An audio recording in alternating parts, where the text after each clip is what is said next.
আসসালামু আলাইকুম বন্ধুরা, নিশ্চয়ই ভালো আছেন। এ টু জেড হেলথ টিপস থেকে আপনাদেরকে স্বাগত।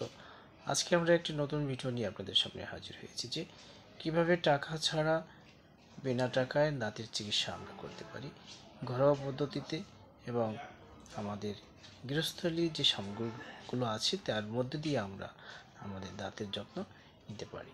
কথায় আছে যে দাঁত থাকতে দাঁতের মর্ম না বোঝা। এটা অতি প্রাচীন একটি কথা।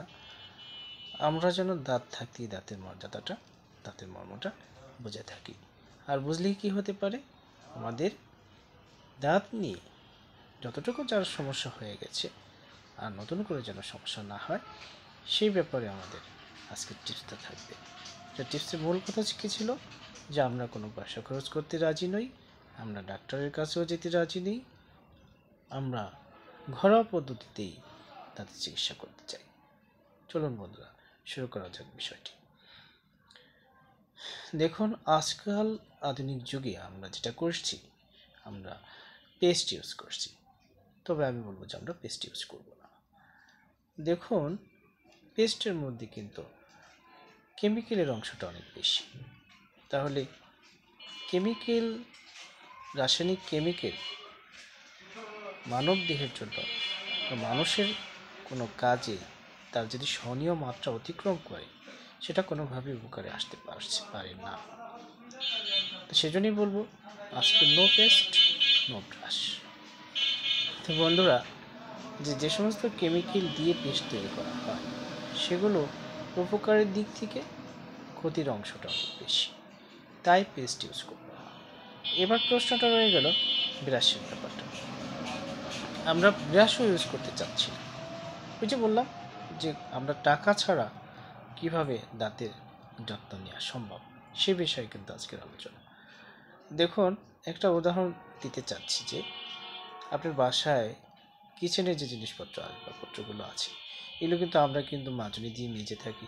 দেখুন, এটা 2 মাস 3 মাস, সর্বোচ্চ 6 মাস পরেই কিন্তু আপনি সেই বাসনটা বা রান্নার জিনিসপত্রটা ক্ষয়ে যাচ্ছে এবং তার কালার ডিসকালার হয়ে যাচ্ছে, সেটা কিন্তু আর সুন্দর দেখা যাচ্ছে না। এটার কি কারণ দেখুন তো, ওই মাজনির কারণে। দেখুন, আমরা কিন্তু কেউ প্রতিদিন দুবেলাও ব্রাশ করে থাকি। তো প্রতিদিন দুবেলা ব্রাশ করার কারণে দাঁতের উপরের অংশটা, এনামেল সহ দাঁতের মূল্যবান যে অংশটা, সেটা ক্ষয়প্রাপ্ত হয়। তাহলে আবার দাঁত কি হয়ে যাচ্ছে, দাঁত ফাঁকা হয়ে যাচ্ছে। প্রতিদিন কিন্তু দাঁত ফাঁকা হয়ে যাচ্ছে। আর দাঁত যদি ফাঁকা হয়েই থাকে, তাহলে কি হচ্ছে, প্রতিদিন দাঁত ফাঁকা হচ্ছে আর খাবার খাওয়ার জন্য ময়লাটা ভিতরে জমে যাচ্ছে। তা আবার ব্রাশ করা হচ্ছে, আবারও ফাঁকা হচ্ছে, আবারও ময়লা জমে যাচ্ছে। তাহলে আমরা এই চক্রাকারে কেন ফাঁকা করব, কেন বেশি ময়লা দাঁতের মধ্যে জমে থাকার সুযোগ করে দিই? এই বিষয়টা কিন্তু আমাদের চিন্তা করতে হবে। সেজন্য আমি আবারও জোর দিয়ে বলতে চাই যে আমরা ব্রাশ করতে প্রস্তুত না। ওমা, তাহলে করব কি করে, আমরা করবোটা কি? তাহলে আমরা যেটা করব, আমরা না সনাতন না আধুনিক, কিন্তু সেটা সেটা আমাদের জন্য কার্যকর। এক কথায়, আমরা মিসেক করব। মিসেকের ব্যাপারে হাদিসে বর্ণিত আসছে যে যারা মিসেক করবে তাদের মৃত্যুর সময় কালিমা নসিব হবে। এটা বিশ্বনবীর হাদিস। আর বিশ্বনবীর কোনো একটি কথা এ পর্যন্ত কোনো গুণী সুদীজন, কোনো পণ্ডিত এটাকে ভুল প্রমাণ করতে পারেনি। তাহলে আমরা কেন মিসেক করব না, এটা কিন্তু রয়ে গেল। কিন্তু অনেকের হয়তো ধারণা থেকে থাকতে পারে যে মিছে করলে কি দাঁতের সমস্ত ময়লা বের করা সম্ভব? বন্ধুরা, সম্ভব। মিছে চিবিয়ে যে আপনার নরম অংশটুকু থাকবে উপরে, সেই নরম অংশটুকু দিয়ে প্রত্যেকটা দাঁতের আশেপাশে যেন আপনি ঘর্ষণ দিতে পারেন, ঘষা লাগাতে পারেন। যদি এটা লাগাতে পারেন, আপনি কয়েকবার করুন, 3বার 4বার করুন, সময় কিন্তু বাঁচবে। যদি 3 থেকে 4 বার আমরা মিসেক দিয়ে প্রত্যেকটা দাঁতের আশেপাশে ঘর্ষণ দিতে পারি, তাহলে কিন্তু ময়লা বের হওয়াটা খুবই স্বাভাবিক একটা ব্যাপার, ঠিক না বন্ধুরা? তবে